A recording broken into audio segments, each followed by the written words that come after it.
नमस्कार दोस्तों, मैं सीपी राठौर आज आपको पढ़ा रहा हूँ गद्य खंड। और दोस्तों हम गद्य खंड का पार्ट 1 पढ़ रहे हैं। और हम गद्य खंड के पार्ट 1 में भी क्या पढ़ेंगे, पूरा अर्थ पढ़ेंगे और अर्थ के बाद प्रश्नोत्तर भी पढ़ेंगे। तो ये पूरे पार्ट 1 से क्रम चलेगा आप गद्य खंड के लिए, इसलिए आप लगातार चैनल पर बने रहें। चैनल को सब्सक्राइब करें, वीडियो को लाइक करें। हम क्या पढ़ रहे हैं यहाँ पर, गद्य खंड का पार्ट 1।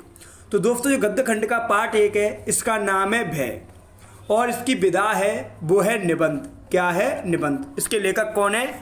आचार्य रामचंद्र शुक्ल। इन्होंने भय के बारे में बताया, जो भय है वो क्या है। तो भय निबंध आचार्य रामचंद्र शुक्ल जी का निबंध है। निबंध संग्रह चिंतामणि भाग 1 से संकलित है, यानी कि लिया गया है। शुक्ल जी ने समाज में फैले हुए भय की विविध पक्षीय विवेचना की है, यानी समाज में जो भय फैला हुआ है, प्रत्येक वर्ग में भय, उसकी विवेचना की है। उन्होंने बताया कि व्यापारियों में भय है अर्थ हानि का, ऐसे ही बताया समाज में भय फैला हुआ है साध्य असाध्य रूप में। तो पूरे भय की चर्चा की है उन्होंने बताया। तो प्रारंभ में भय को परिभाषित करते हुए समझाया, आशंका को भी भय का ही एक लघु रूप बताया, जिसमें भय का निश्चय नहीं होता, संभावना मात्र होती है। भय का भाव अज्ञानी तथा जंगली व्यक्तियों में अधिक पाया जाता है। अज्ञानी तथा जंगली व्यक्तियों में अधिक पाया जाता है। जिससे डरते हैं वे उसे ही श्रेष्ठ मानने लगते हैं। तो अब आ जाए, भय किसमें ज़्यादा पाया जाता है? जंगली और असभ्य जनजातियों में। थोड़ा शब्दार्थ दिया हुआ है दोस्तों। आपदा का अर्थ किससे है? विपत्ति से। साक्षात्कार का अर्थ किससे है? समझ होने से। स्तंभ कारक का अर्थ क्या होता है? संज्ञाहीन करने वाला होता है। आकुल का मतलब होता है बेचैन। कई बार प्रश्न आया है असाध्य का मतलब क्या है? तो असाध्य का मतलब है ला इलाज, यानी जिसका कोई इलाज नहीं है, यानी जिसका कोई समाधान नहीं है। विवशता का अर्थ है मजबूरी। भ्रूता का अर्थ क्या है? डरने का भाव। भ्रूता का अर्थ क्या है? डरने का भाव। प्रश्न आएगा, भ्रूता का अर्थ है डरने का भाव। अवयव माने अंग। अक्षमता माने शक्तिहीनता। तो ये सब अर्थ है। प्राणी माने रीतियाँ, भूमंडल माने संसार, अनर्थ माने बुरा। तो अभी दोस्तों अपन गद्यांश पढ़ते हैं। तो पहले आपको बता दिया जाए हम क्या पढ़ रहे हैं। पाठ्य पुस्तक स्वाति पढ़ रहे हैं और पाठ्य पुस्तक स्वाति का हम पढ़ रहे हैं गद्य खंड का पार्ट 1 भय, जिसका नाम क्या है? भय। लेखक कौन है? आचार्य रामचंद्र शुक्ल। ये किससे लिया गया है? चिंतामणि भाग 1 से संकलित है। तो इसके कुछ महत्वपूर्ण गद्यांश हैं। पार्ट 1 से गद्यांश परीक्षाओं में कई बार आए हैं, लगातार आए, मोस्ट है, तो हम पहले उन्हें ही पढ़ते हैं। तो दोस्तों गद्यांश पहला पढ़ रहे हैं अपन। किसी आती हुई आपदा की भावना या दुख के कारण साक्षात्कार से जो एक प्रकार का आवेगपूर्ण अथवा स्तंभ कारक मनोविकार होता है, उसे ही भय कहते हैं। तो आवेगपूर्ण का मतलब किससे है दोस्तों? जिसका कोई निश्चय नहीं है, वह आशंका है। जब आशंका मस्तिष्क पर छा जाए तो उसे कहेंगे एकदम सामना होना। तो गद्यांश करने के लिए हमें नॉलेज होनी चाहिए। 4 पॉइंट आते हैं: संकेत, संदर्भ, प्रसंग, व्याख्या और विशेष भी लिखना होता है हमें। हम ये सब कुछ लिखेंगे लेकिन समझ के। संकेत, संकेत का मतलब क्या होता है दोस्तों? जो गद्यांश है उसका पहला शब्द और अंतिम शब्द। तो इसकी शुरुआत कहाँ से हुई थी? किसी से हुई थी। और अंत कहाँ पर हुआ है? कहते हैं पर। तो पहला शब्द अंत शब्द क्या बन गया हमारा? संकेत बन गया। दूसरा पॉइंट क्या होता है? संदर्भ। क्या होता है? संदर्भ। संदर्भ माने होती है जानकारी। जानकारी का मतलब है ये किस पुस्तक से लिया गया है, इसके कौन लेखक हैं, इसकी विधा क्या है। तो क्या लिखेंगे? प्रस्तुत गद्यांश हमारी पाठ्य पुस्तक स्वाति के। प्रस्तुत गद्यांश हमारी पाठ्य पुस्तक स्वाति के। पुस्तक का नाम क्या है? स्वाति के। चिंतामणि भाग 1 के भय निमन से उद्धृत है या लिया गया है, जिसके लेखक कौन है? कालजयी समीक्षक निबंधकार कौन है? आचार्य रामचंद्र शुक्ल हैं। कौन है? आचार्य रामचंद्र शुक्ल हैं।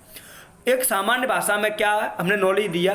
प्रस्तुत गद्यांश पाठ्य पुस्तक स्वाति के चिंतामणि भाग 1 के भय निबंध से लिया गया है, जिसके लेखक कौन है? आचार्य रामचंद्र शुक्ल जी हैं। लेकिन एक ऑब्जेक्टिव आ जाए कि कालजयी समीक्षक किसे कहते हैं? तो कालजयी समीक्षक निबंधकार किसे कहते हैं? आचार्य रामचंद्र शुक्ल को कहते हैं। इसलिए मैं ज़्यादा लिख दिया है। अब प्रसंग क्या होता है दोस्तों? अर्थ का आधार होता है। इसमें किसके लिए बताया गया है? तो इसमें बताया गया प्रस्तुत प्रसंग में आचार्य रामचंद्र शुक्ल जी ने भय की स्थिति को बड़े मनोवैज्ञानिक ढंग से समझाया है। शुक्ल जी ने बताया है कि भय की स्थिति किस प्रकार होती है। क्या बताया है? तो प्रस्तुत प्रसंग में शुक्ल जी ने भय की स्थिति को बड़े ही मनोवैज्ञानिक ढंग से प्रस्तुत किया है या समझाया है। अब पढ़ेंगे दोस्तों व्याख्या। तो व्याख्या यानी कि अर्थ क्या है? पढ़ रहे हैं।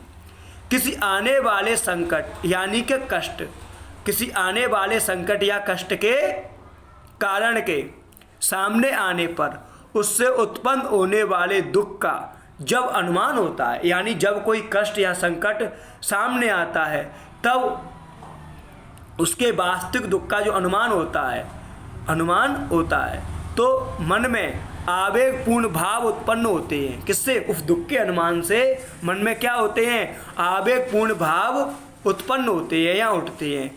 यह भाव जब जड़ता सी उत्पन्न कर देता है तो इस भाव को क्या कहते हैं?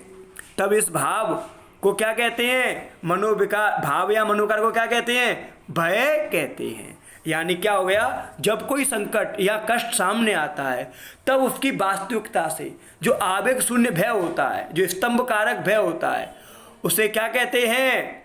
उस भय या मनोविकार को क्या कहते हैं? उस भाव या मनोविकार को क्या कहते हैं? भय कहते हैं। अब दोस्तों विशेष के लिए आप हमेशा याद रखिए किस वस्तु के बारे में बताया गया है, वो पॉइंट विशेष में आ जाएंगे। तो पहला पॉइंट क्या लिख सकते हो? मनोविकार के पार की शुक्ल जी ने भय को स्पष्ट करने की चेष्टा की है। यानी क्या लिख सकते हो आप पॉइंट में? भय की चेष्टा की गई है। दूसरा पॉइंट क्या लिख सकते हो? विषय के अनुरूप शुद्ध साहित्यिक खड़ी बोली का प्रयोग है। जैसा विषय है वैसी भाषा का प्रयोग हुआ है। तीसरा पॉइंट सब में चल जाएगा, शैली विवेचनात्मक और व्याख्यात्मक है। यानी पहले भय की विवेचना की है, फिर उसकी व्याख्या भी की है। बढ़िया है, मोस्ट है दोस्तों, इसे पढ़ना। और ये दूसरा है, उसे पढ़ते हैं हम। तो वो क्या है? दूसरा गद्यांश है। भ्रूता के संयोजक अवयवों में कलेश सहने की अक्षमता, अपनी शक्ति का अविश्वास प्रधान है। शत्रु का सामना करने से भागने का अभिप्राय यही होता है कि भागने वाला शारीरिक पीड़ा नहीं सह सकता तथा अपनी शक्ति के द्वारा उस पीड़ा से अपनी रक्षा का विश्वास नहीं रखता। यानी दोस्तों जो कायर होती हैं, जो डरपोक होती हैं, उन्हें अपनी शक्ति पर विश्वास नहीं होता कि वो जीत जाएंगे। इसीलिए वो क्या करते हैं? दुश्मन का सामना नहीं करते, दुश्मन के सामने से भागना उचित समझते हैं। तो दोस्तों पहला पॉइंट क्या आएगा? संकेत। संकेत में क्या आएगा? पहला शब्द क्या है? भ्रूता। ... अंतिम शब्द क्या है? नहीं रखता। तो ये क्या बन गया? हमारा संकेत बन गया। संदर्भ माने क्या है? जानकारी। तो क्या है? पूर्व अनुसार भी लिख सकते हो, लेकिन अपन ने यहाँ लिखा है प्रस्तुत गद्यांश पाठ्य पुस्तक या प्रस्तुत गद्यांश हमारी पाठ्य पुस्तक स्वाति के। दोस्तों ये स्वाति का बर्तनी यहाँ गलत हो गया है, इस टाइप से आएगा स्वाति। यहाँ स्वाति का बर्तनी गलत है, ऐसे आएगा।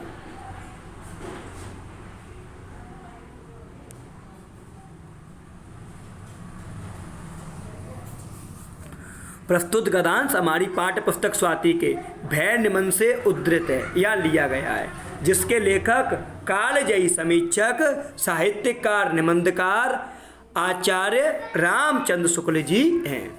प्रसंग, प्रसंग क्या होता है दोस्तों? अर्थ का आधार होता है। तो यहाँ अपने प्रसंग में क्या लिखा?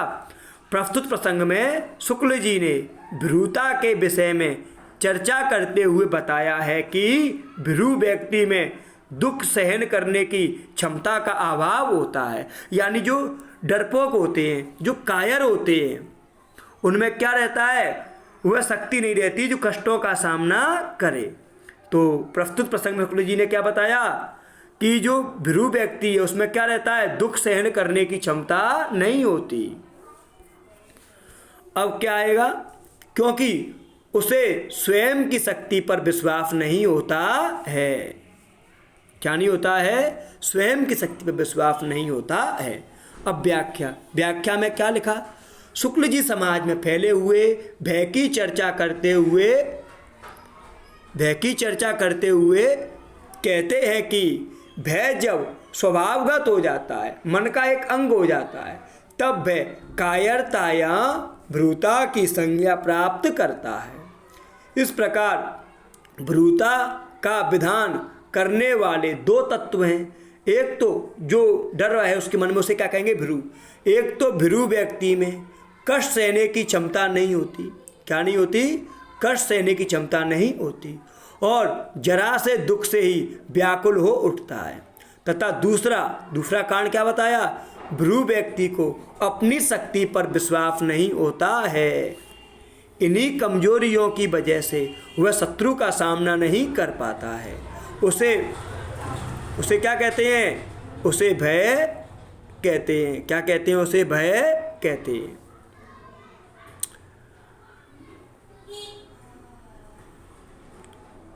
यदि दुश्मन, उसे क्या है? भय, उसे डर लगा रहता है कि यदि दुश्मन ने प्रहार किया तो वह सह नहीं पाएगा। उसमें इतनी शक्ति नहीं है कि वह उस संकट से स्वयं को बचा सके। इसीलिए भ्रू व्यक्ति शत्रु का सामना ना करके उससे भागता है या भगना उचित समझता है। तो यहाँ हमने विशेष क्या देखा? तो भ्रू व्यक्तियों में क्या रहता है? दुश्मन से सामना करने की शक्ति का अभाव रहता है। भ्रू व्यक्ति में क्या रहता है? विशेष लिख सकते हो, कष्ट सहन करने की क्षमता नहीं होती। तीसरा पॉइंट लिख सकते हो, कायर या डरपोक में सहन शक्ति एवं बल का क्या पाया जाता है? अभाव पाया जाता है। चौथा पॉइंट भी लिख सकते हो, साहित्यिक भाषा में विषय को क्या किया गया है? प्रस्तुत किया गया है। पांचवा पॉइंट तो वही आ जाएगा, शैली क्या है? विवेचनात्मक। पहले विषय की क्या की है? विवेचना, फिर क्या की है? व्याख्या। तो शैली क्या है? विवेचनात्मक शैली को अपनाया गया है। और दोस्तों अब जो अर्थ आ रहा है विशेष है, मोस्ट है, परीक्षाओं में आने की पूरी संभावना है इस अर्थ की। इसका प्रश्न भी आता है, दुख या आपत्ति का पूर्ण निश्चय न रहने पर उसकी संभावना मात्र के अनुमान से जो आवेग शून्य भय होता है उसे आशंका कहते हैं। उससे वैसी भावुकता नहीं होती है, उसका संचार कुछ धीमा पर अधिक समय तक रहता है। यानी दोस्तों आशंका क्या है? आशंका भय का एक लघु रूप है, लेकिन जिसमें क्या होता है? घटने वाली घटना का पूर्ण निश्चय नहीं रहता। तो पहला पॉइंट क्या आएगा? संकेत। संकेत में क्या आता है दोस्तों? पहला शब्द क्या है? दुख। पहला शब्द क्या है? दुख। तो दुख ले लिया। अंतिम शब्द क्या है? काल तक रहता है, तो रहता है ले लिया। ये हमने क्या लिख दिया? संकेत लिख दिया। अब क्या आएगा दोस्तों? संदर्भ। संदर्भ को मैंने यहाँ क्या लिख दिया है? पूर्व अनुसार लिख दिया। यानी पूर्व में मैंने लिख दिया है। पूर्व में मैंने क्या लिखा? लाओ इसे एक बार आपको बता दूं। पूर्व में क्या लिखा? प्रस्तुत गद्यांश हमारी पाठ्य पुस्तक स्वाति के वह निबंध से लिया गया है या उद्धृत है, जिसके लेखक कौन है? कालजयी समीक्षक साहित्यिक निबंधकार आचार्य रामचंद्र शुक्ल जी हैं। कौन है? आचार्य रामचंद्र शुक्ल जी हैं। अब क्या लिखोगे? प्रसंग। प्रसंग क्या होता है? अर्थ का आधार। तो प्रस्तुत प्रसंग में आचार्य रामचंद्र शुक्ल जी ने बताया है कि आशंका का प्रभाव, देखो दोस्तों धीमा, आशंका का प्रभाव धीमा होता है, जो अधिक समय तक रहता है। एक ऑब्जेक्टिव भी आ जाए, किसका प्रभाव अधिक समय तक रहता है, भय का कि आशंका का, तो उत्तर क्या लगाओगे, आशंका का रहता है। अब व्याख्या, तो व्याख्या है, शुक्ल जी आशंका को परिभाषित करते हुए कहते हैं कि आशंका भय का ही एक रूप है। किसका है, भय का ही एक रूप है, जिसमें दुख या आपत्ति का पूर्ण निश्चय ना होकर दुख या आपत्ति आने की संभावना रहती है। मनुष्य इसी दुख के अनुमान मात्र से अपने हृदय में भय को स्थान देने लगता है। किसको स्थान देता है, भय को स्थान देने लगता है। इसे ही आशंका कहते हैं। इसमें इतनी व्याकुलता नहीं रहती है जितनी भय की स्थिति में रहती है। अधिक व्याकुलता किसमें रहती है, भय में रहती है। इसका संचार आवेग बहुत धीमा रहता है, लेकिन यह धीमा संचार भी बहुत समय तक रहता है। एक प्रश्न आ जाए कि आशंका का संचार रहता है तो बहुत समय तक रहता है। अब विशेष में क्या है, आशंका को क्या बताया गया है, भय का ही लघु रूप बताया गया है। दूसरा, भाषा तत्सम एवं साहित्यिक है। तीसरा पॉइंट, आशंका का प्रभाव भय की अपेक्षा देर समय तक रहता है। हाँ दोस्तों, तो ये क्या है, मेरी संस्था का नाम हिंदी शिक्षण संस्थान। मैं सीपी राठौर यानी छत्रपाल राठौर। मेरा मोबाइल नंबर क्या है, 7509237429। ये मेरा व्हाट्सअप नंबर भी है। मेरा पता क्या है, गर्ल्स स्कूल के सामने शिक्षा नगर मुरैना। हम क्या पढ़ रहे हैं, गद्य खंड। गद्य खंड का क्या पढ़ रहे हैं, पाठ 1। इसका नाम क्या है, भय। इसकी विधा क्या है, निबंध। इसके लेखक कौन है, आचार्य रामचंद्र शुक्ल।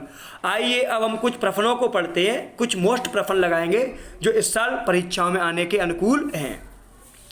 पहला प्रश्न क्या है दोस्तों, भय कायरता या भ्रूता की संज्ञा कब प्राप्त करता है।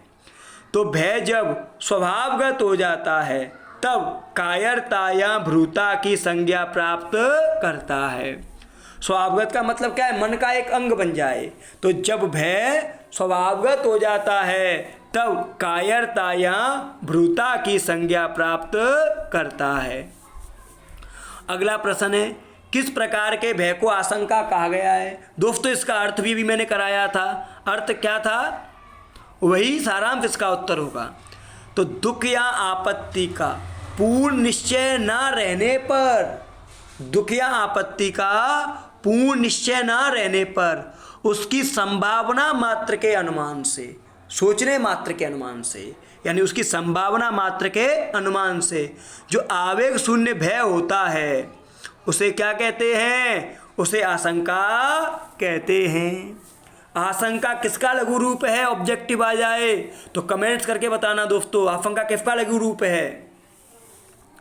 दूसरा प्रश्न है, भय किन किन रूपों में सामने आता है। मोस्ट प्रश्न है, परीक्षाओं में कई बार आया हुआ प्रश्न है। तो आचार्य रामचंद्र शुक्ल जी ने भय के सामाजिक प्रभावों की चर्चा करते हुए बताया है कि भय साध्य या असाध्य रूप में सामने आता है। साध्य का मतलब क्या है दोस्तों, जिसका निवारण हो जाए। असाध्य का मतलब क्या है, जिसका निवारण ना हो। अब आ जाए साध्य का विलोम शब्द होगा तो क्या बताओगे, असाध्य। क्या बताओगे, असाध्य। अब प्रश्न है, किस भय के कारण व्यापारी व्यवसाय में हाथ नहीं डालते हैं। तो उत्तर क्या होगा, किसी व्यवसाय विशेष में अर्थ हानि। अर्थ का मतलब क्या है, पूंजी ना टूट जाए, पैसा।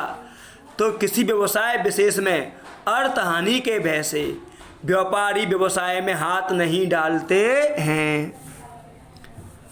ये प्रश्न है दोस्तों, बड़ा मोस्ट प्रश्न है, कई बार परीक्षा में आया हुआ प्रश्न है कि भय और आशंका में अंतर लिखिए। इस साल आने वाला प्रश्न है ये, अच्छा पढ़ लेना इसे। तो भय और आशंका में अंतर लिखिए।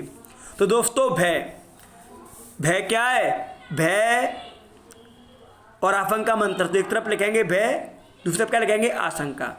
तो भय में आने वाली विपत्ति का पूर्ण निश्चय होता है आशंका में आने वाली विपत्ति की शंका रहती है। अब ऑब्जेक्टिव आ जाए, किसमें विपत्ति की शंका रहती है? तो आशंका। ऑब्जेक्टिव भी आया हुआ है ये। दूसरा पॉइंट, भय में घबराहट अधिक होती है, आशंका में घबराहट कम होती है। अब ऑब्जेक्टिव आ जाए, किसमें घबराहट अधिक होती है? क्या लगाओगे? भय में। किसमें कम होती है?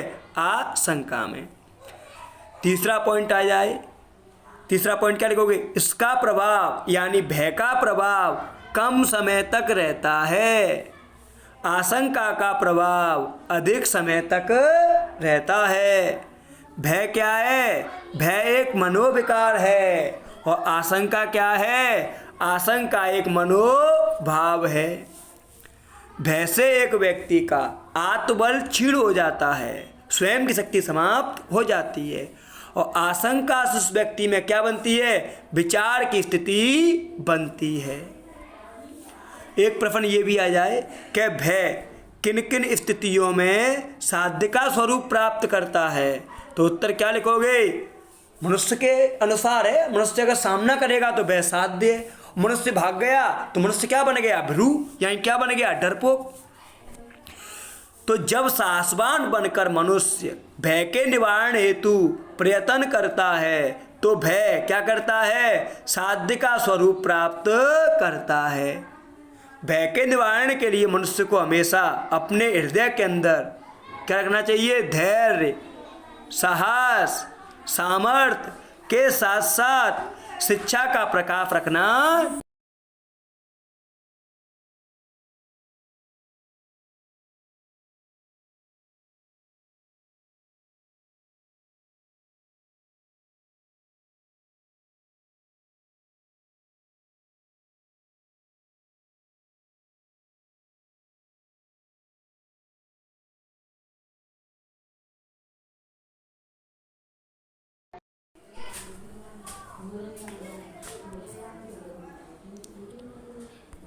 ये तो प्रेम की बात है।